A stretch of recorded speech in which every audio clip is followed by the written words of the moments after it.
জন্ম নিলেন, মায়ের আর বাপের শুক্রাণু আর ডিম্বাণু। মায়ের যদি ডিম্বাণু হয় আর বাপের যদি শুক্রাণু হয়, তাহলে মেয়ে সন্তান জন্ম নেবে। অনেক ঘরে যখন মেয়ে সন্তান জন্ম নিয়েছে দেখবেন সঙ্গে সঙ্গে তারা আপনার বৌমাকে অনেক গালিগালাজ করে, অনেক বদনাম করে, ঘৃণা করে, অনেক রকমের উল্টা পাল্টা কথা বলে। বৌমা তোমার শুধু মেয়ে হয় কেন? ওগো আমার আব্বাজিরা, দোষ আপনার বেটাকে দেওয়া উচিত ছিল, কারণ আপনার বেটা যদি শুক্রাণু না দিত মেয়ে জন্ম নিত না। আর বাপের যখন ডিম্বাণু হয়, মায়ের যখন শুক্রাণু হয়, তখন পুত্র জন্ম নেয়। বরন্ত পুত্র জন্ম নেওয়াতে তোমার বৌমার কৃতিত্ব রয়েছে। বাবাজি আমার, তুমি তোমার বৌমাকে চিনলে না। এমন সমাজে আছে না, যার ঘরে শুধু বেটা হয় তারা একটা মেয়ের জন্য লালায়িত, আর যাদের ঘরে শুধু মেয়ে হয় তারা একটি বেটার জন্য লালায়িত, আছে না নাই? কিন্তু দোষটা দেয় বৌমা। মেয়ে হলেই দোষ, কিন্তু দোষটা তো ছেলের দোষ দেয় না। দেখবেন শাশুড়িরা দোষ দেয় সব বৌমা। এরকম আছে না জিনিস? আব্বাজি আমার, আমি বোঝাতে চাচ্ছি, আপনি আপনার মায়ের এবং বাপের শুক্রাণু এবং ডিম্বাণু থেকে দুনিয়ার বুকে এসেছেন। আপনার মা, আপনার বাপ আপনার জন্য সবই কিছু বাবাও। কারণ আমার আল্লাহ পাক রব্বুল ইজ্জাত জানালেন কোরআন মাজিদের সূরা আল বাকারা 83 নম্বর আয়াতের মধ্যে সুন্দর করে জানিয়েছেন। বাবা, কত সুন্দর কথা আল্লাহ বলেছেন, খেয়াল করুন। কোরআন মাজিদের মধ্যে আল্লাহ পাক রব্বুল ইজ্জাত জানাইয়েছেন, ওয়া ইযা আখাযনা মিসাক বনি ইসরাঈল লা তা'বুদুনা ইল্লাল্লাহ ওয়া বিল ওয়ালিদাইনি ইহসানা ওয়া যিল কুরবা। জুরিকান সুবহানাল্লাহ, আরো জোরে বলুন সুবহানাল্লাহ। যারা দাঁড়িয়ে আছেন একটু দয়া করে বসুন ভাই, একটু বসেন ভাইজান। আপনারা আমাদের কেউ দুশমন নয়, হয়তো অমুসলিমও হতে পারেন, কি হয়েছে বসুন। মেহফিলে বসলেও সওয়াব না বাবা? মেহফিলে বসলে নেকি হবে না গুনাহ হবে? কি হয়েছে? আমরা তো সেই আল্লাহর বান্দা বান্দি। দুনিয়ায় যারা সব আছে এদের রবকে আল্লাহ, তো সবকে আল্লাহই সৃষ্টি করেছেন। এবার জন্মগতভাবে আমাদের জ্ঞান হয়েছে, যারা হিন্দু ধর্ম অবলম্বী, আমরা অমুসলিমদের ঘরে জন্ম নিয়েছি, তাই জন্মসূত্রে বলছি হিন্দু। আমরা মুসলমানের ঘরে জন্ম নিয়েছি, তাই বলছি মুসলমান। কিন্তু কোরআন প্রমাণ করছে প্রত্যেকটি রূহ যখন দুনিয়ায় আসে আল্লাহ পাকের কাছ থেকে তারা কলেমা পড়ে মুসলমান হয়ে জন্ম নেয়। জন্মসূত্রে সে আপন আপন ধর্মের কথা প্রচার করে। সুবহানাল্লাহ। কোন রূহ অমুসলিম হয়ে আসে না। এই জন্য ইসলাম শাস্ত্রে মুসলিম সমাজে তাদের কিতাবের দালাইলের মধ্যে পাওয়া যায়। এই কথাগুলো এইভাবে কেন বলছি, কারণ আশেপাশে আমার অনেক অমুসলিম দাদা দিদিরাও আছেন যারা বক্তব্য শুনতেও ভালোবাসেন এবং মিল মোহাব্বত করে এলাকায় বসবাস করেন, ঠিক কি না? এই জন্য একটু সাইড কেটে বলছি যাতে করে আপনি বুঝতে পারেন। প্রত্যেকটি রূহ, এই রূহগুলো আল্লাহ পাক রব্বুল ইজ্জাতের দরবারে পড়ে আসেন, আমানতু বিল্লাহ, আমি ঈমান আনলাম আল্লাহর প্রতি, ওয়া মালাইকাতিহি, এবং মালাইকাদের প্রতি, ওয়া কুতুবিহি ওয়া রুসুলিহি ওয়াল ইয়াউমিল আখিরি ওয়া কদরি শাররিহি মিনাল্লাহি তাআলা ওয়াল বাসি বাদাল মাউত। প্রত্যেক রূহকে আপনার কিনা মুসলমান হয়ে দুনিয়ায় আসে। এই জন্য নবী পাক সাল্লাল্লাহু আলাইহি ওয়াসাল্লাম হাদিস শরীফে জানিয়েছেন, তোমাদের ঘরে যখন কোন নারী এবং পুরুষ, হয় ছেলে নইলে মেয়ে জন্ম নেবে, তোমরা ডান কানে আজান দিবে, বাম কানে তাকবীর দেবে। সুবহানাল্লাহ। কি করতে হবে? বাম কানে আজান দিতে হবে, এই তাকবীর দিতে হবে, আর ডান কানে আজান দিতে হবে। বাবাজি, সন্তান যদি হসপিটালে হয়, নার্সিং হোমে হয়, যদি আজান দেওয়ার মতো সেখানে পরিবেশ পরিস্থিতি বা তার কানের কাছে অন্তত আস্তে আস্তে আপনি আল্লাহু আকবার বলার মতো পরিবেশ যদি না হয়, 2 দিন বা 4 দিন পরে যখন আপনার বাচ্চাকে নিয়ে আপনি প্রথমেই বাড়ি আসবেন, ওর কর্তব্য হলো যে গার্জেন থাকবে ওই বাচ্চার, চাহে তার নানা হোক, চাহে তার দাদা হোক, চাহে তার বাপ হোক, তার জন্য কর্তব্য হলো ডান কানে আজান দেওয়া, বাম কানে তাকবীর ধ্বনি দেওয়া। জন্মের পরে আজানও হবে, তাকবীরও হবে, আর দুনিয়া থেকে যখন চলে যাবে তার নামাজ হবে, যে নামাজটার নাম জানাজার নামাজ। কথা বুঝতে পারছেন? প্রত্যেকের অনেকে এমন আছে তো মুসলিম ঘরে জন্ম নিয়ে তারা কলেমা পড়ে তাদের বিবেক বুদ্ধিতে তারা মুসলিম হয়েছে। সুবহানাল্লাহ। আমার কথা কি বুঝতেছেন? বাবাজি আমার খুব ভালো করে বুঝুন, রব্বে কারীম জানাচ্ছেন ওয়াল ইয়াতামা ওয়াল মাসাকিন ওয়াকুলু লিন-নাসি হুসনা ওয়া আকিমুস সালাতা ওয়া আতুজ যাকাতা সুম্মা তাওয়াল্লাইতুম ইল্লা কালিলাম মিনকুম ওয়া আনতুম মুরিদুন। জোরে কান সুবহানাল্লাহ। কি বললে দেখুন, और जब हमने बनी इस्राइल से मजबूत आहद लिया। বাবা আমার তাফসীরে দুররে মানসুরের মধ্যে বলা হচ্ছে, তার মানে করে যখন আমি বনি ইসরাইল কওমের কাছ থেকে নিলাম পোক্তা স্বীকৃতি कि तुम अल्लाह की इबादत करोगे, तुमरा अल्लाह तालार इबादत करबे, और वालिदिन के साथ कुर्बातदारों एवं पितामातार संगे तुमरा सद व्यवहार करबे। जोरे बोलुन। और यतीमों के साथ और मिस्किनों के साथ अच्छा सलूक करोगे, एवं यतीम ও মিসকিন যারা তাদের সঙ্গে খুব সুন্দর আচরণ করবে। জোরে বলুন।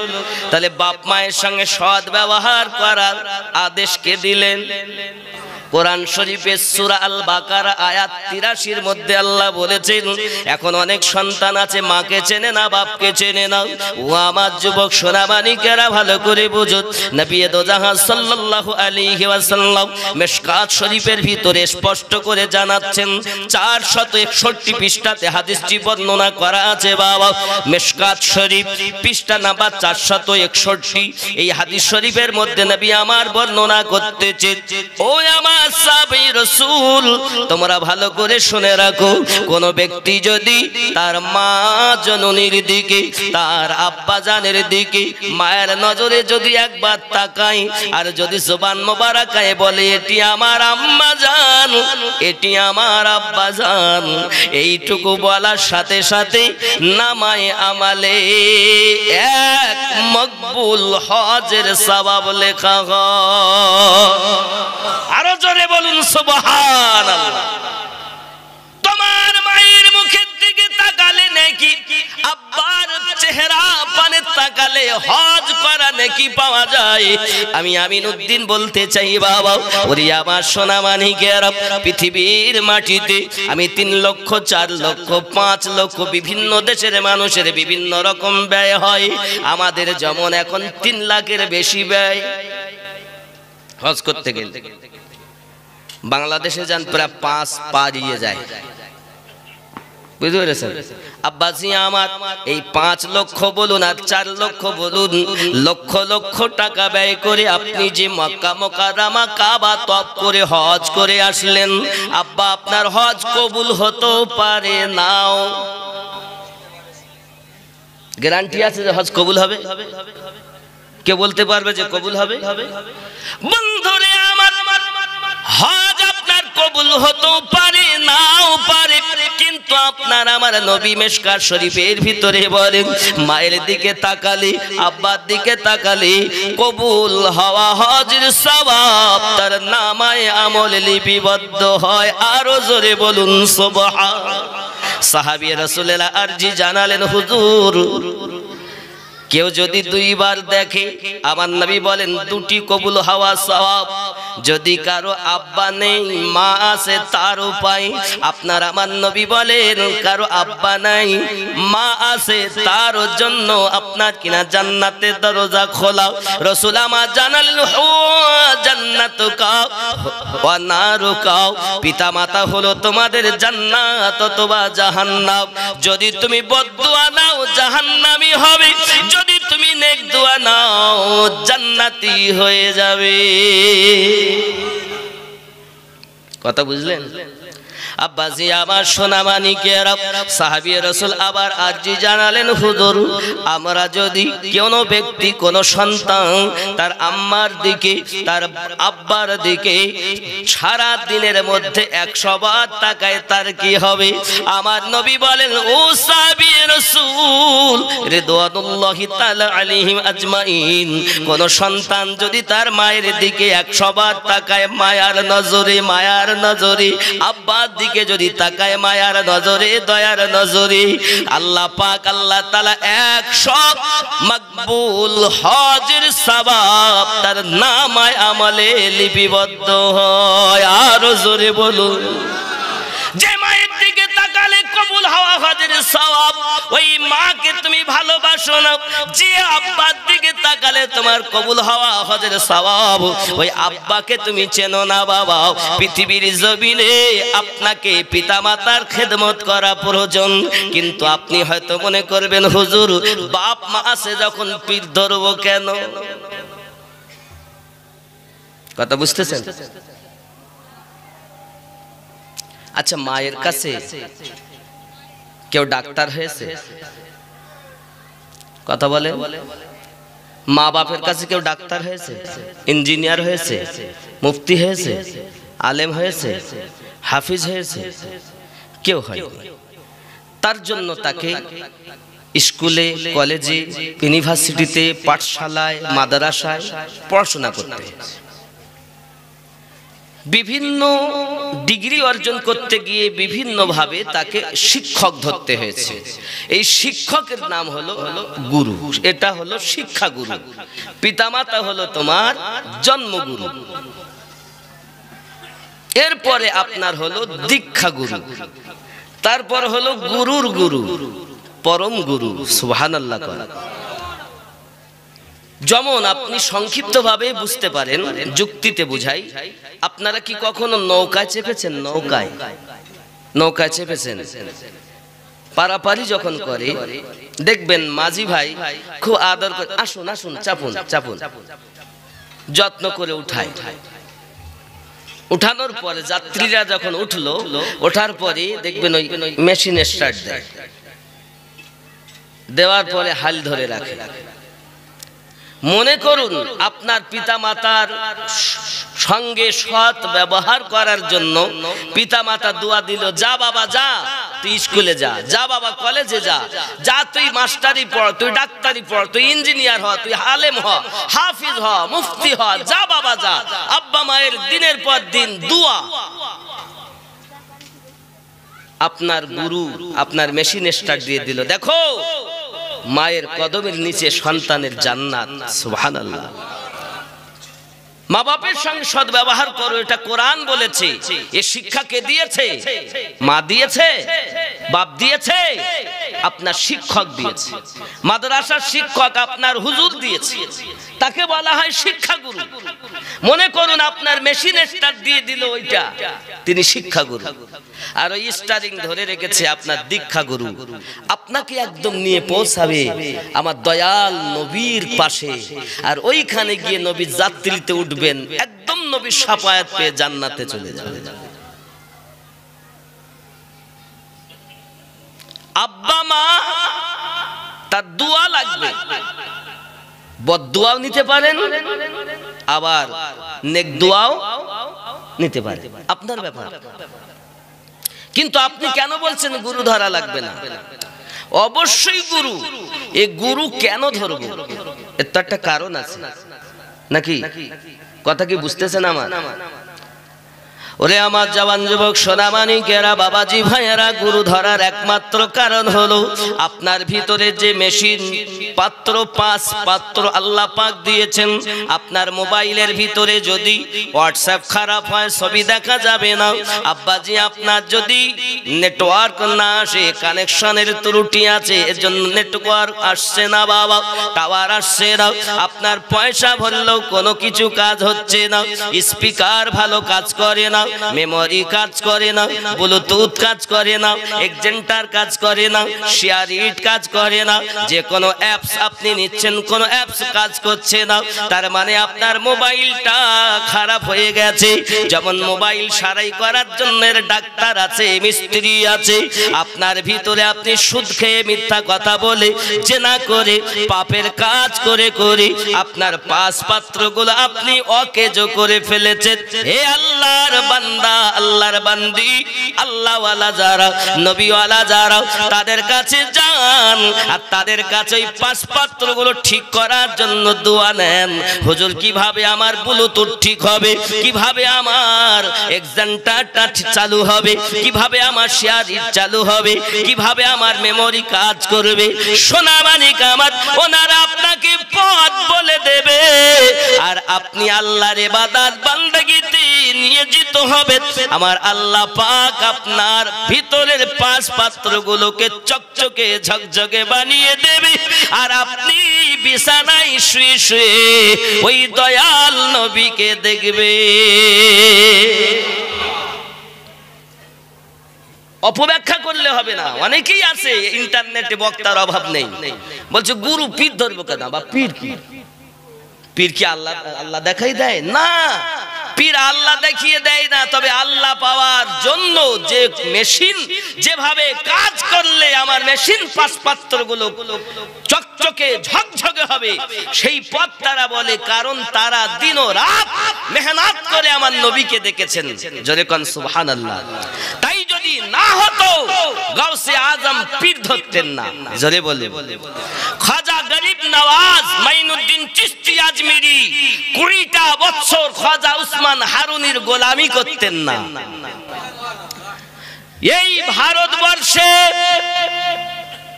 কোন মাওলানা মুফতি, এই এখনকার যে সমাজে যে মৌলবি, এরকম মৌলবির দ্বারাতে ইসলাম প্রচার হয়নি। ইসলামটা প্রচার হয়েছে আল্লাহর ওলিদের দ্বারাতে। কাদের দ্বারাতে হয়েছে? ইসলাম আকাশ দিয়ে উড়ে আসেনি, সমুদ্রের পানি দিয়ে ভেসে আসেনি। এটা ছিল সিনার ধন, আল্লাহ আল্লাহ রাসূলের মুহাব্বতের ধন। যারা আল্লাহ ওয়ালা তারা শিয়ারি চালু করে গুনাহগার পাপী গুলোকে মেশিন পাত্র চকচকে ঝকঝকে বানিয়ে আল্লাহ ওয়ালা বানিয়েছেন। এই জন্য খাজা গরিব নওয়াজ রাজস্থানের মাটিতে আজমিরের সরজমিনে সর্বপ্রথম 90 থেকে 99 লক্ষ মানুষকে মুসলমান বানিয়েছেন। ইসলাম তোমার বাপের দেওয়া জাগির নয়, আল্লাহর দেওয়া ধর্ম। আর আল্লাহর দেওয়া পয়গম্বরদের দ্বারাই ইসলাম প্রচার হয়েছে। নবুয়ত খতমের পরে বেলায়াতের দ্বারাতে, আল্লাহর ওলিদের দ্বারাতে ইসলাম প্রচার হয়েছে। কথা কি বুঝতেছেন? এরা কোথা থেকে উড়ে এলো, এসে বলছে না পীর ধরতে হবে। আপনি যদি নিকট থেকে যান, আচ্ছা বসিরহাট হুজুর পীর ধরেছেন না? ওনার পীরের নাম দাদা হুজুর। দাদা হুজুরও পীর ধরেছেন। ওনার পীরের নাম সৈফত আলী হুজুর, উনিও পীর ধরেছেন। নূর মোহাম্মদ নিজামপুরি হুজুর। বলেন, তাহলে সবাই যখন ধরতেছে, খাজা গরিব নওয়াজ ধরতেছেন 20 বছর গোলামি।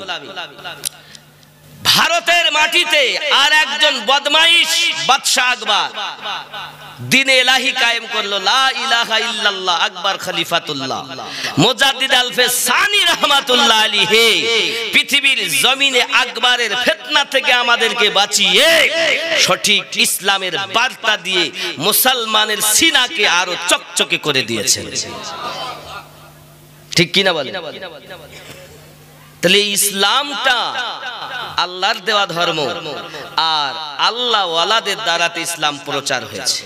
মুজাদ্দিদ আলফে সানি রহমাতুল্লাহ আলাইহি উনিও পীরের গোলামি করেছেন। সর্বপ্রথম উনি যখন হজে যাবেন ওনার এক বন্ধুকে নিয়ে চলে আসলেন দিল্লির সরজমিনে। ওনার বন্ধু বললেন একজন পাগল আছে, একজন পাগল, একজন আল্লাহওয়ালা খুব পাগল মানুষ, চলেন তার কাছে যাই, একটু ওনার জিয়ারত করে ওনার সাথে একটু কথাবার্তা বলে তারপরে হজে যাব।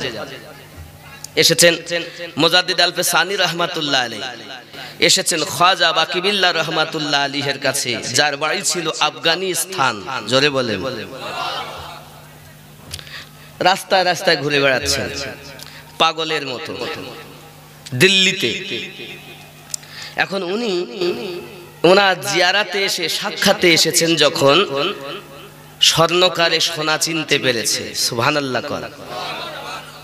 স্বর্ণকারে সোনা মানে খাজা বাকিবিল্লাহ রহমাতুল্লাহ আলাইহি আফগানিস্তানের মাটিতে একদিন বিছানায় শুয়ে স্বপ্ন দেখছেন একটি তোতা পাখির গালে উনি ওনার গালের লালা ভরে দিচ্ছে। জোরে বলুন। সকালবেলা উঠে উনি বলছেন ওনার বন্ধুদের সঙ্গে, বাবা আমি এইরকম স্বপ্ন দেখলাম কেন? কারণ দেখেন আল্লাহর নেক বান্দাদের জন্য স্বপ্ন হয়, আমাদেরও স্বপ্ন হয়, কিন্তু স্বপ্ন আমাদের বেশি হয় শয়তানের তরফে। কারণ আমাদের ভেতর সব ময়লা। সুদ খেয়েছি তওবা করিনি, কি গো মহিলা সমিতি করেছি তার টাকা খাচ্ছি, মিথ্যা কথা বলতেছি, নামাজ কাজা করতেছি, দাড়ি কাটতেছি, এক কথায় সমস্ত রকমের গুনাহ। এমন কোন নেই যে আমাদের দ্বারাই হয় না। আর যখন আমি এক সকালবেলা উঠে গুনাহ করলাম, আমি খেলাম, ভক্ষণ করলাম, ভিতরে আমার ময়লা পড়ে গেল, ওইটাকে আমি পরিষ্কার করলাম না, আস্তে আস্তে বৃদ্ধি হতে থাকলো, থেকে আমাদের অন্তরটা পুরো কালো হয়ে গেছে। যতই যাহা করি না কেন, জিকির করি, আজকার করি, তাসবিহ করি, তাহলিল করি, কোনো কাজ হয় না। বলে যাচ্ছি জবানে, কিন্তু ভিতরে আসর হচ্ছে না। তার কারণ ভিতরে আমাদের ময়লা। কথা কি বুঝতেছেন? আব্বাজি আমার সোনা মানিকেরা, এজন্য আমি আপনাদেরকে অনুরোধ করব, বাবা মরার আগে কাজ করো। অচেনা অন্ধকার পথে দয়াল কে যাবে গো তোমার সাথে? সে পথে নাই গাড়ি ঘোড়া, ওরে চড়তে হবে খাটলিতে। কে যাবে গো আমার সাথে? আগো দুইজনাতে যুক্তি করে সুন্দর করে গোসল দিয়ে কাফনের কাপড় পরিয়ে দিয়ে ওরে তুলে দিবে খাটলিতে। কে যাবে গো আমার সাথে? অচিনা অন্ধকার পথে দয়াল ও গো কে যাবে গো আমার সাথে? চারজনাতে যুক্তি করে। কি যুক্তি? তুই সামনে ধর, আমি পিছনে ধরি। চারজনাতে যুক্তি করে ওগো বেঁধে নেবে ঘাড়ে করে। চারজনাতে যুক্তি করে তুলে নেবে ঘাড়ে করে। ফেলে দিবে অন্ধ গোরে, আপন আপন যাবে দেশে।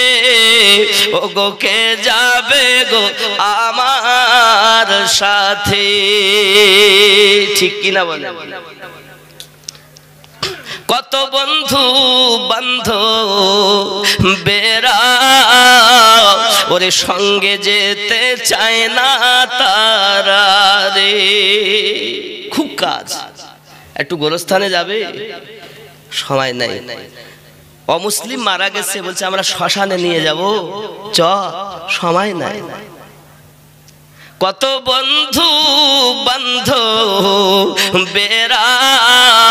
ওরে সঙ্গে যেতে চায় না তারা রে।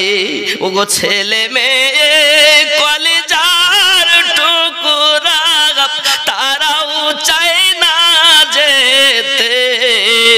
ওগো কে যাবে গো আমার সাথে অচিনা অন্ধকার পথে দয়াল। ওগো কে যাবে গো আমার সাথে। ওগো সেই যে গো অন্ধকারে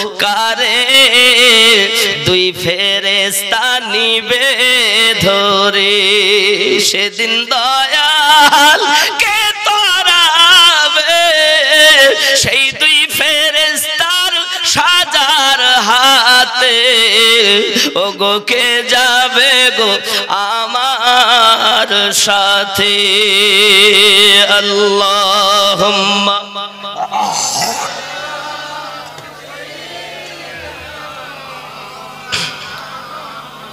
وعلى آل سيدنا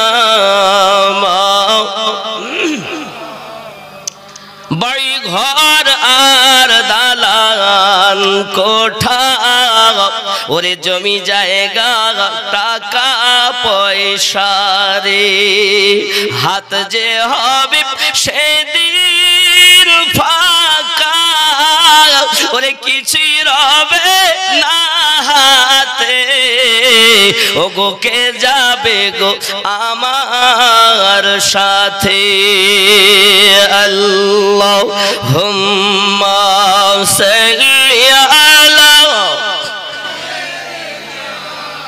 মাওলানা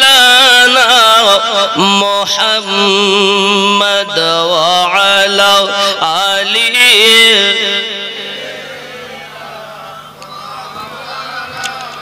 হযরতে খাজা বাকি বিল্লাহ রহমাতুল্লাহ বললেন এটা আফগানিস্তানের পাখি নয় বাবা আমার, শুনতে পেলেন এটা হলো ভারতের পাখি যার গালে আপনি লালা ভরে দিচ্ছেন। আরবের পাখি নয়, এটা ভারতের পাখি, তোতা পাখি ভারতে পাওয়া যায়। হযরতে বাকি বিল্লাহ রহমাতুল্লাহ আলাইহি আফগানিস্তান থেকে টুকটুক টুকটুক করে দিল্লি সরজমিনে ঘুরে বেড়াচ্ছেন।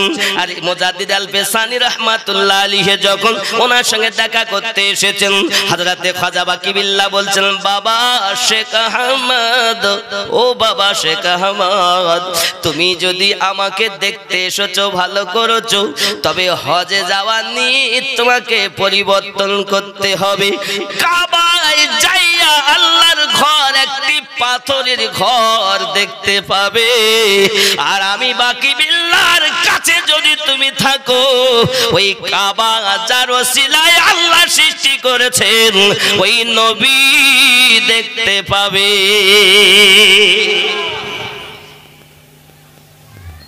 খাজা বাকি বিল্লাহ রহমাতুল্লাহ আলাইহির কথা শুনে শেখ আহমদ সিরহিন্দি বলতে সেটাও তো ঠিক, কাবা তো একটি পাথরের ঘর, আর আমার নবীকে আল্লাহ যদি সৃষ্টি না করতেন তো কাবাই সৃষ্টি হতো না। কাবার থেকে আমাদের নবীর দাম বেশি, জোরে বলে। তাই বলে রসুলের পাকের দিকে ফিরে নামাজ পড়া যাবে না, কাবাকে টার্গেট বানিয়ে নামাজ পড়তে হবে আমার রসুলের মোহাব্বতের সাথে, জোরে কন ঠিক কি না? বাবাজি আবার সোনা মানিকেরা খুব ভালো করে মাথায় রাখুন। হযরত মুজাদ্দিদ আল ফেসানি রহমাতুল্লাহ আলাইহি বলেন হুজুর আমি আর যাব না, আমি আর কাবা তওয়াফ করতে এখন যাব না, আমি আপনার খেদমত করব। হযরত বাকি বিল্লাহ রহমাতুল্লাহ আলাইহি বললেন এই শেখ আহমদ, আল্লাহ পাক রব্বুল আলামিন কাবা ঘরটাকে বলেছে আমার ঘর, একবার বলেছেন আমার ঘর, আর প্রতিদিন আমার আল্লাহ এই শ্রেষ্ঠ মানুষকে ডাক দিয়ে 70 বার বলে থাকেন আমার বান্দা। ওই বান্দা আল্লাহর হবে যার পুরো পাঁচ পাত্রগুলো আল্লাহতে পাগল হয়ে গেছে রে বাবা। এখন এই আল্লাহতে পাগল বানাতে গেলে আপনাকে কাম, ক্রোধ, লোভ, মোহ, মৎসর্যকে বিলীন করতে হবে। তারপরে আপনাকে ফানাফি শেখ হতে হবে। বাবা আমার ওই কামেল আল্লাহওয়ালা যিনি, নবীওয়ালা যিনি, শরীয়তের পাবন্দি করেন যিনি, নিষেধগুলো বর্জন করেন যিনি, তিনি আল্লাহওয়ালা। তার কাছে ওই এমন একজন গুরু ধরে তার কাছ থেকে শিক্ষা নিয়ে তাতে আপনাকে ফানা হতে হবে। খেয়াল আপনার শেখকে করতে হবে। ওই শেখ আপনার হবে পীর মুরিদি। তাকে বলে রে বন্ধু, একটি মাছ যেমন পানি থেকে উপরে রাখলে মাছ বেশি সময় বাঁচে না, কামেল মুর্শিদ থেকে মুরিদকে আলাদা রাখলে মুরিদ তেমন বাঁচে না। ওই মুর্শিদের দোয়ায়, মুর্শিদের দেওয়া সবকে কাজ যখন করতে থাকবে বাবা, মুর্শিদের দুয়ার বরকতে আর আমার আল্লাহ পাকের রহমতে আপনি আপনার নবীকে শুয়ে শুয়ে দেখতে পাবেন। জোরে কোন সুবহানাল্লাহ। আপনি শুয়ে থাকবেন বাবা আমার নাইগাছি গ্রামেতে, দেখতে পাবেন আমার নবীকে। কিভাবে দেখবেন? সামান্য একটা মোবাইলে যদি ভিডিও কল করলে, আপনার বেটা বোম্বে থাকে, যদি আপনি নাইগাছি থেকে বসে বসে আপনার বেটাকে ভিডিও কলে দেখতে পান, আপনার মেশিন গুলো যখন আল্লাহওয়ালা হবে তখন আপনি নাইগাছির মাটিতে শুয়ে দয়াল নবীও দেখা যাবে। তোমার মেশিন তো খারাপ, খালি ওপরটা ভালো। এই দেখেন প্লাস্টিকের ফুল দেখতে কত ভালো লাগছে না? আবার এখানে অরিজিনাল ফুল। এই ফুল ওই ফুলের কত দাম। গোলাপ ফুল সঙ্গে মানুষ শুকে দেয়, গন্ধ কত সুন্দর। আরো আছে চামেলি ফুল, বেল ফুল, রজনীগন্ধা, আছে না বিভিন্ন ফুল। আহা, এই প্লাস্টিকের ফুল দেখতে ভালো, এর কোনো দাম আছে? তা আমাদের যদি এরকম ওপরটাই ভালো থাকে, দেখতে খুব ভালো, চকচক ঝকঝক করছে, আর ভিতরটা যদি শুধু ময়লাই থাকে, কোন রকম রসুলের ভালোবাসার সুগন্ধ না থাকে, তা আমাদের কোনো দাম আছে? কথা বলেন না কেন? দাম আছে? এরকম দরবারে মোহাম্মদ কা করিনা হাম দে দো, করিনা হাম দে দো। সুবহানাল্লাহ। দরবারে মোহাম্মদ কা করিনা হাম দে দো, করিনা হাম দে দো। দরবারে মোহাম্মদ কা করিনা হাম দে দো, করিনা হাম দে दो। तुम सारा जहां ले लो, मदीना हमें दे दो, मदीना हमें दे दो। तुम सारा जहां ले लो, मदीना हमें दे दो। जोरे बोलो। মানে তুমি সমস্ত দুনিয়া লাও, বিনিময়ে শুধু মদিনাটা আমাকে দাও। কেন? মদিনাতে আমার নবী আছে। আমার আল্লাহ নিজে বলছেন, লা উকসিমু বিহাদাল বালাদ ওয়া আনতা হিল্লুম বিহাদাল বালাদ। महबूब वो यशरिब मदीनातुल मुनव्वरा इसलिए है कि उस मदीने में मेरे महबूब रहते हैं, इसीलिए मैंने कसम खाया है, ला उकसिमु बिहादाल बालद। जब तेरे मेरे रब ने मुस्तफा की बरकत से यशरिब को मदीनातुल मुनव्वरा बना दिया और उसी देश का कसम मेरे रब ने खाया है, तुम्हें क्या हुआ है जो उस मुस्तफा से प्यार नहीं? তোমার কি হলো?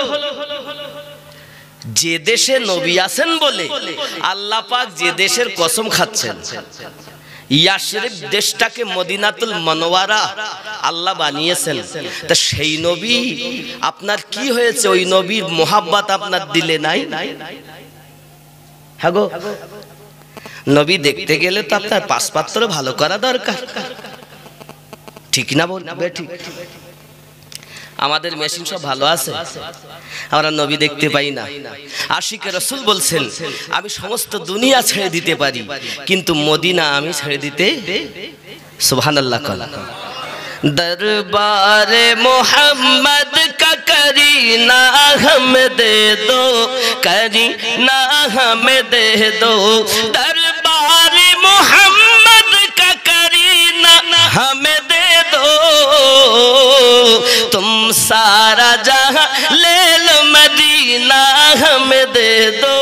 मदीना हमें दे दो, तुम ले लो जूही चंपा गुलाब और चमेली, गुलाब और चमेली। রজনীগন্ধা ফুল, বেল ফুল, গোলাপ ফুল, যত রকম গাঁদা ফুল, যত ফুল আছে সব নাও, সুগন্ধ তাতে আছে, লাও। আমাকে শুধু 2 ফোঁটা রসুল পাকের পাসিনা মোবারক দিয়ে দাও। জোরে বলেন, ख्याल करें। तुम ले लो जूही चंपा गुलाब और चमेली, गुलाब और चमेली, तुम ले लो जूही चंपा गुलाब और चमेली, गुलाब और चमेली। 2 बूंद मोहम्मद का पसीना हमें दे दो, पसीना हमें दे दो, तुम सारा जहां ले लो, मदीना हमें दे दो, मदीना हमें दे दो। जोरे बोलो। আম্মা আয়েশা রাদিয়াল্লাহু তাআলা আনহা বর্ণনা করে, আমার আপনার নবী যখন শুয়ে থাকতেন মানুষেরা বোতল দিয়ে যেত, পাত্র দিয়ে যেত, আর আমি আয়েশাকে ডেকে ডেকে বলতো, ও আয়েশা, আমার নবী যখন আরাম করবেন, দেহ মোবারকা থেকে যখন ঘাম মোবারকা বাড়াবে, আমাদেরকে একটু বোতলে পাত্রে ভরে দিও, আমরা ওই রাসূল পাকের ঘাম মোবারক বরকত অনুযায়ী সুগন্ধের জন্য মাগবো। তুমি পারফিউম ব্যবহার করো, সেন্ট ব্যবহার করো, আতর ব্যবহার করো, সব থেকে সুগন্ধ আমার নবীর ঘাম মোবারকা। এই জন্য আশিকে রাসূল বলেছেন, তুম লে লো জুহি চম্পা গোলাপ আর চামেলি, গোলাপ আর চামেলি, তুম লে লো জুহি চম্পা গোলাপ আর চামেলি, গোলাপ আর চামেলি। 2 बूंद मोहम्मद का पसीना हमें दे दो, पसीना हमें दे दो, तुम सारा जहां ले लो, मदीना हमें दे दो। जोरे बोलुन सुबहान। ये হলো প্রেমিকদের কাজ। আমাদের তো প্রেম নাই, শুধু ওপরটাই ভালো। লোক দেখি বলতে, ওরে বাবা রে, কি হুজুর যে এত সুন্দর, চকচকে ঝকঝকে, মাথায় টুপি, মাথায় পাগড়ি, জুব্বা হাব্বা জুব্বা, এত সাদা এত ভালো, আর ভিতরটা মাকাল ফল। দেখেছেন মাকাল ফল? এর কোনো দাম আল্লাহর কাছেও নাই। আছে? আমার জওয়ান যুবক সোনা মানিকের হযরত শেখ আহমদ সিরহিন্দি মুজাদ্দিদ আল ফিসানি রাহমাতুল্লাহ আলাইহি, খাজা বাকি বিল্লাহ রাহমাতুল্লাহ আলাইহির খেদমত করতে থেকে গেলেন। বাবা, এই খাজা বাকি বিল্লাহ রাহমাতুল্লাহ আলাইহি এমন একটি শান, এমন একটি মান, এমন একটি বরকত, কি বলবো বাবা আপনার দিগকে। চলুন না এগিয়ে যাই, চলুন না আপনাদেরকে বোঝাই। হে বাবাজি আমার, দিল্লির সরজমিনে উনি যখন পাগলের মতো ঘুরে বেড়াচ্ছেন, একদা একদিন কিছু মানুষ, কিছু আপনার একজন ব্যক্তি মারা গেছে বলে তাকে গোরস্থানে নিয়ে যাচ্ছে, জানাজার নামাজ পড়িয়ে দাফন কাফন সব আদা করবেন বলে। আব্বাজি আমার হযরতে খাজা বাকি বিল্লাহ রাহমাতুল্লাহ আলাইহি উনি যখন দেখলেন একটি মৃত ব্যক্তি আপনার কিনা যাচ্ছেন, কারণ আমার নবী বুখারী শরীফের মধ্যে 1200 পরে 1300 পূর্ণ হওয়ার হাদিস নাম্বারটা ভুলে যাচ্ছি বাবা, এখান থেকে কয়েকদিন আগে দেখলাম 1200 পর হাদিসটি আছে সহিহ বুখারীতে কিতাবুজ জানাইজের মধ্যে। আমার রাসূল হাদিস বর্ণনা করেন, মুসলমানের কাজ হলো এক মুসলমান আর এক মুসলমানকে আপনার সালাম দেবে, জোরে বলে। 2 নাম্বার, আর এক মুসলমানের হাসি যখন আসবে তখন আপনার কিনা হাসির উত্তর দেবে, জোরে বলুন। হাসির উত্তর দেবে। চাইলে আমি খুঁজলে এখনই দেখিয়ে দিতে পারি, তো একটু লেট হবে হয়তো। কথা বুঝেছেন? তাহলে হাসি যখন কেউ দেয় তখন কি, যে হাসি আসবে তার কি বলতে হবে? আলহামদুলিল্লাহি রাব্বিল আলামিন। যিনি শুনবেন উনি বলবেন ইয়ারহামুকাল্লাহ। এটা ওয়াজিব, যদি আপনি না করেন আপনি গুনাহগার হবেন। কোন বাচ্চা আপনি লালন পালন করছেন, ছোট বাচ্চা, অনেক মায়ের কোলে, বাপের কোলে, দাদা দাদি, নানা নানির কোলে হাসে যখন, ছিক আসে যখন, তখন আপনি ওই বাচ্চা তো বলতে পারে না, আপনি তার পক্ষ থেকে বলে দেবেন উভয় দুটো আলহামদুলিল্লাহি রাব্বিল আলামিনও বলবেন, ইয়ারহামুকাল্লাহ বলবেন। জোরে বলুন। আর এক মুসলমান আর এক মুসলমানের জানাজায় যদি দেখে তো ওই জানাজার সাথে সাথে ও যাবে। জোরে বলেন। আমার রাসূল সহিহ বুখারীতে এটা উল্লেখ করেছেন। আব্বাজি আমার সোনা মানিকের হযরতে খাজা বাকি বিল্লাহ রাহমাতুল্লাহ আলাইহি চিন্তা করলেন একটি জানাজা যাচ্ছে যখন আমি সঙ্গে যাই, কারণ আমার নবী পাক অর্ডার করেছেন আমি তো ওই নবীর গোলাম, একটু জানাজার সঙ্গে যাই। উনিও যখন গোরস্থানের ভিতরে গেলেন বাবা, গোরস্থানের ভিতরে যাওয়ার পরই এলাকার মানুষেরা বলতে চায় হুজুর আপনাকে একটু জ্ঞানী গুণী মনে হয়, আল্লাহওয়ালা মনে হয়, জানাজার নামাজটা আপনি পড়িয়ে দেন। খাজা বাকি বিল্লাহ রাহমাতুল্লাহ আলাইহি বলেন কেন বাবা আমি পড়বো কেন, আপনাদের ইমাম কোথায় গেছে? বলে আমাদের ইমাম আসেননি, হুজুর আপনি পড়িয়ে দেন। খাজা বাকি বিল্লাহ রাহমাতুল্লাহ আলাইহি নিয়ত করলেন, বাবা নিয়ত বলে দিলেন নাওয়াইতু আন ও আদিয়া আরবাআ তাকবীরাতি সালাতিল জানাজা। আসেনি সালাতিল জানাজা, জানাজা মানে দোয়া, কিন্তু সালাতিল জানাজা মানে সালাত মানে নামাজ, সালাত মানে জানাজার নামাজ, নামাজ এবং দোয়া। সালাতুল জানাজা, জানাজা মানে যদি দোয়া হয়। এক শ্রেণীর লোক বলছে জানাজার পর আর দোয়া নেই, বলতে না এ কত বড় বদমাইশ লোক, মানে না মনে করছিলাম ওদের কথা বলবো না, তা পরিস্থিতিতে এসে গেছে, মনে করছিলাম বলবো না, মানে হক কথা বলতে গেলে আমি যদি মুসা নবীর কথা বলি তা ফেরাউনের কথা যদি না বলি তো মুসা নবী বোঝা যাবে? বোঝাই যাবে না। আমি যদি মনে করি ইব্রাহিম নবীর আলোচনা করবো তো নমরুদের আলোচনা না করলে তো মুসা ইব্রাহিম নবীকে বোঝাই যাবে না। আমার নবীর আলোচনা করতে গেলে তো আবু জাহেল উতবা সাহেবার কথা না বললে তো বুঝেই আসবে না। তাহলে আমরা যে জানাজায় যাবো তো দুশমনেরা বলতে জানাজা মানে দোয়া, খবরদার আর যেন দোয়া করিস না বলছে না। আচ্ছা বাবা পুকুরে সাপ, ব্যাঙ, কুচে সব থাকে না বাবা? থাকে তো, মাছও থাকে, কাঁকড়া থাকে, তা আমরা পুকুর বলি কেন? ওতে মাছ আছে, সাপ আছে, কুচি আছে। এই জানাজা এটা নামাজ, এতে দোয়া আছে, তারপরেও আমরা দোয়া করি কেন? একটা কারণ, আপনি ওই সব মানুষকে বাড়িতে দাওয়াত দেবেন, দিয়ে আপনি হালুয়া, পোলাও, বিরিয়ানি, কোফতে, ডাল, মাছ ঝোল যা পারেন খেতে দেবেন, আপনি পানি ওকে দেবেন না। ওই ব্যক্তি কি বলবে, ভাই পানি না দিলে হয় কেন? ডাল মানে পানি, ডালে পানি না দিলে তো ডাল হয়নি। মাছের ঝোল, ওতে তো পানি না দিলে ঝোল হয়নি। জানাজা মানে দোয়া, তাহলে ঝোল মানে পানি, ডাল মানে পানি, আর পানির দরকার নেই। তাহলে বাঁচা যায়, বাঁচা যায়, পানি দাও, পানি দাও। ওরে জান শুকিয়ে গেল, এত গেলা গিলেছি, এখন পানি দাও, শুকিয়ে যাচ্ছে। যেমন তোমরা পানি না খেলে, কিছু খাওয়ার পরে পানি না খেলে যেমন তোমরা বাঁচো না, অসুবিধা হয়, মনে ব্যথা হয়, কষ্ট হয়, আমাদেরও তদরূপ জানাজার পর দাফন কাফন করার পরে খাস করে আলাদা করে দোয়া না করলে আমাদেরও জান ভরে। যতদিন বাঁচবো ততদিন এ দোয়া করা বন্ধ হবে না, ঠিক কিনা বাবা? যতদিন বাঁচবো মায়ের জন্য, বাপের জন্য, দাদার জন্য, দাদির জন্য, গ্রামবাসীর জন্য, পাড়া প্রতিবেশীর জন্য আমরা ওই গোরস্থানে দাফনের পরে কবর জিয়ারাতে দোয়া পড়ে আল্লাহর কাছে দোয়া করব। জোরে বলুন সুবহান। কথা বুঝে? আমাদেরও জান ভরে না। আর তোমরা যারা বলছো জানাজা মানে দোয়া, দোয়া নাই, চিন্তা নেই বাপ, তুমিও মরলেও কেউ দোয়া করবে না, তুমিও মরলেও কেউ দোয়া।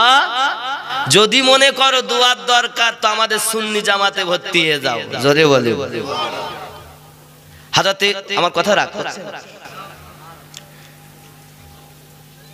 মদিনা মদিনা আশিক মুমিনের ঠিকানা। জোরে বলুন, হে মদিনা মদিনা আশিক মুমিনের ঠিকানা, এ দিদার চেয়ে কাঁদো তোমরা। আরো জোরে বলুন।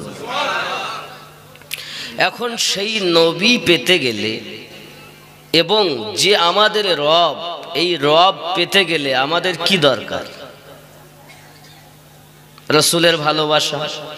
রসুল না হলে আল্লাহ পাওয়া। আবার নবী পেতে গেলে যারা নবী ওয়ালা তাদেরকে না পেলে নবী পাওয়া যাবে না। আমাদের এক শ্রেণীর মানুষ মুসলমান, তারা বলছে পীর ধরা যাবে না। অমুসলিম যারা আছেন এদেরও মধ্যে কিছু এখন এমন হয়েছে, এরা বলছে আর গুরু ধরা যাবে না। অমুসলিম যারা তারা বলেন গুরু ধরো, আর আমরা মুসলমান বলি পীর ধরো। ওরা বলে দীক্ষা লাও, আর আমরা বলি মুরিদ হও। আমরা কি বলি? মুরিদ হও। এখন কোন ব্যক্তি যদি গুরু ধরতে যায়, কোন ব্যক্তি যদি মুরিদ হতে যায়, তার এক ফার্স্ট করা কাজ হলো এটা, কাম, ক্রোধ, লোভ, মোহ, মৎসর্যকে বিলীন করতে হবে। তারপরে প্রথম নাম্বারই ফানাফি শেখ, যোগ্যপূর্ণ গুরু ধরতে হবে।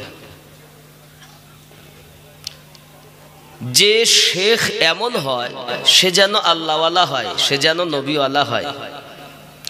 ওই শেখ বা ওই গুরু গুরু নয় যে ধর্মের বিধানকে অমান্য করে চলে।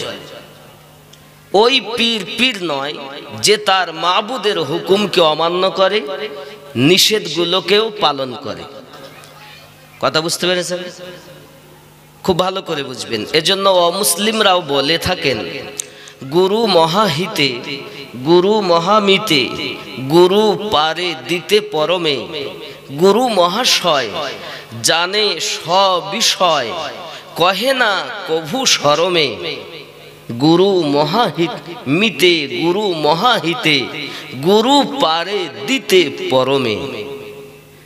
গুরু মহাশয় জানে সব বিষয়, কহে না কভু শরমে। আপনি যে গুরুর কাছে যাবেন, আপনি কি দিয়ে ভাত খেয়েছেন ও গুরু যদি না বলতে পারে, ও আসলে আল্লাহওয়ালা না, ও হলো চিটিংবাজ। কথা বুঝতেছেন? কারণ আপনি এই কেমিক্যালের যুগে, ইন্টারনেট, আপনি দেখুন, যদি মনে করেন যে কিছু বুঝবো মোবাইলে কি আছে, তাহলে শেয়ারিট চালু করে দে। শেয়ারিট বা এক্সান্টার যদি চালু করে, তাহলে ওর মোবাইলে কি আছে এর মোবাইলে শো করবে। ঠিক কিনা বলেন? যেই সামান্য একটা ইন্টারনেটের মাধ্যমে মেশিন বানিয়েছে মানুষ, মানুষের বানানো মেশিনের যদি এত ক্ষমতা হয় যে আপনার মোবাইলের ভিতরে কি আছে কেউ জানে না, যেই শেয়ারিট বা এক্সান্টার চালু করা হলো, আপনি যদি একবার একটুখানি ওকে করেন, তাহলে আপনার মাল এতে শো করে। যদি মনে করেন আমি একটু নেব, তা টিপলেই আদান প্রদান হয়। ঠিক হয় না? সামান্য মানুষের বানানো মেশিন যদি এত উন্নত হয়, তাহলে আমাদের এই দেহ মেশিনগুলো, আমাদের ভিতরের কলব, রূহ, নাফস, লতিফাগুলো কে বানিয়েছেন? চোখ, হাত, পা, কান কে দিয়েছেন? আল্লাহ। তাহলে আল্লাহর বানানো মেশিনের দাম কি এত কম যে মানুষের বানানো মেশিনের এত উন্নত ক্ষমতা? তাহলে মানুষের বানানো মেশিনের থেকে আল্লাহর বানানো মেশিনের ক্ষমতা। তাহলে হুজুর আমাদের কাজ হয় না কেন? এত সুদ খেলে কি আর হয়? এত মহিলা সমিতি করলে কি আর হয়? এত মিথ্যা কথা বললে কি আর হয়? এত ধর্মের কাজ না করে অধর্ম করলে কি তুমি ধর্মের জিনিস কিছু পাও? এত দাড়ি কাটলে তো তুমি পাবে না, এত মিথ্যা কথা বললে তো পাবে না, মা বাপের সঙ্গে অসৎ ব্যবহার করলে তো তুমি পাবে না। তাহলে কি করতে হবে? কাজ করতে হবে। অমন ভক্তি ভরে মুর্শিদ ধরে কর সাধনা। সুবহানাল্লাহ। কি কিভাবে? মন ভক্তি ভরে গুরু ধরে ওরে কর সাধনা, সঠিক পথে পাবে সন্ধান, ওরে হেলা করো না। মন ভক্তি ভরে মুর্শিদ ধরে ওগো কর সাধনা। জোরে বলুন। সোনার খনি থাকলে তোমার শোধন নইলে সবই বেকার। ওরে সোনার খনি থাকলে তোমার শোধন নইলে সবই বেকার।